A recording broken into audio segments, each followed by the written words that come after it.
नमस्कार दोस्तों, आज हम बात करने वाले हैं एक ऐसी फिल्म के बारे में जिसने दुनिया भर में अपनी पहचान बनाई है। यह फिल्म है ड्यून पार्ट 1, जिसे 2021 में रिलीज किया गया। यह फिल्म एक साइंस फिक्शन मास्टरपीस है जो आपको भविष्य की एक ऐसी दुनिया में ले जाती है जहां सत्ता, युद्ध और स्पाइस के लिए संघर्ष हो रहा है।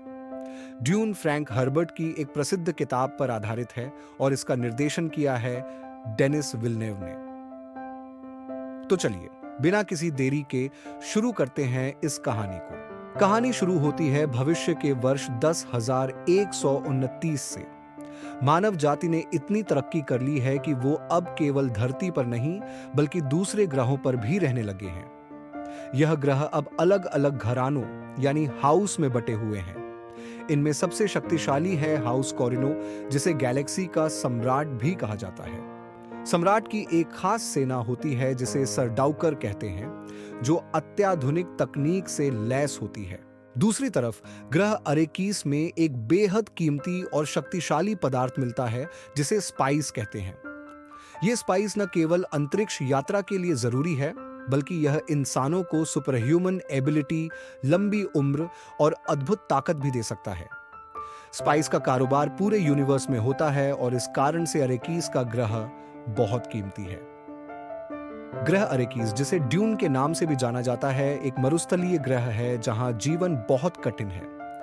रेगिस्तान में विशाल रेत के कीड़े रहते हैं जिन्हें सैंडवर्म्स कहते हैं। ये सैंडवर्म्स स्पाइस का खनन करने वालों के लिए एक बड़ा खतरा है, लेकिन स्पाइस का मोल इतना अधिक है कि लोग अपनी जान की परवाह किए बिना यहां काम करते हैं।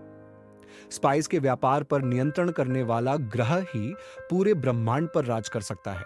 अरेकीस के असली निवासी फ्रेमन रेगिस्तान के कठोर हालातों में जीना जानते हैं।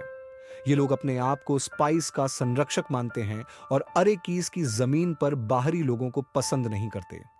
फ्रेमन गुप्त रूप से अपने मसीहा लिशान एल गाइब का इंतजार कर रहे हैं, जो भविष्यवाणी के अनुसार एक दिन आएगा और उन्हें आजादी दिलाएगा।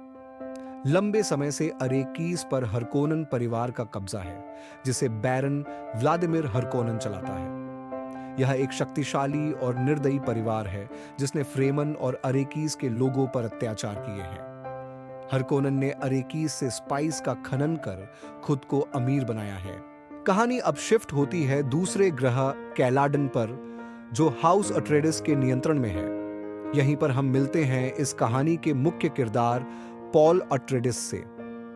पॉल के पिता ड्यूक लेटो अट्रेडिस और उसकी मां लेडी जेसिका एक शक्तिशाली घराने से ताल्लुक रखते हैं। पॉल को कुछ अजीब सपने आते हैं जिसमें वह एक नीली आंखों वाली लड़की को देखता है। यह लड़की फ्रेमन है और उसका नाम है चानी।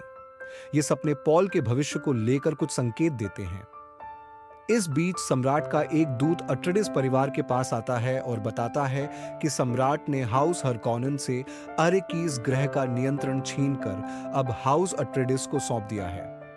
हालांकि यह एक जाल है। सम्राट और बैरन हरकोनन मिलकर अट्रेडिस परिवार को खत्म करने की साजिश रचते हैं। सम्राट चाहता है कि अट्रेडिस और हरकोनन के बीच युद्ध हो और दोनों घराने कमजोर हो जाएं।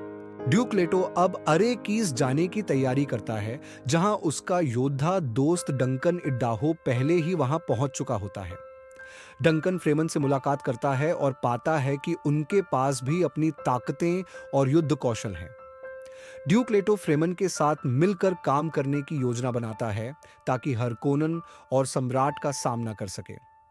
वह फ्रेमन के प्रमुख स्टिलगार से मिलता है और पाता है कि फ्रेमन केवल शक्तिशाली योद्धा ही नहीं बल्कि बहुत बुद्धिमान भी हैं। पॉल की मां लेडी जेसिका बेनी जेसरिट की एक रहस्यमयी संस्था से ताल्लुक रखती है। वह पॉल को मानसिक और शारीरिक शक्तियों का प्रशिक्षण देती है।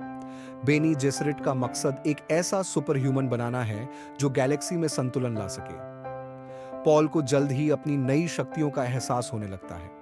सब कुछ योजना के अनुसार चल रहा होता है, लेकिन अचानक हरकोनन और सम्राट के सैनिक अट्रेडिस परिवार पर हमला कर देते हैं। बैरन हरकोनन के जहरीले हमले में ड्यूक लेटो की मृत्यु हो जाती है, लेकिन पॉल और उसकी मां किसी तरह से बचकर रेगिस्तान में भागने में सफल होते हैं। रेगिस्तान में पॉल और लेडी जेसिका को फ्रेमन की मदद मिलती है। फ्रेमन पॉल को अपने भविष्यवक्ता और नेता के रूप में स्वीकार करते हैं। पॉल अब अपने अंदर एक नई ताकत महसूस करता है और उसका मकसद साफ हो जाता है, अरेकीस को आजाद कराना। तो दोस्तों, कैसा लगा आपको ड्यून पार्ट 1 का ये सफर? अगर आपको ये वीडियो पसंद आई हो तो इसे लाइक और शेयर करें और चैनल को सब्सक्राइब करना न भूलें ताकि आप ड्यून की आगे की कहानी से भी जुड़े रहें। धन्यवाद।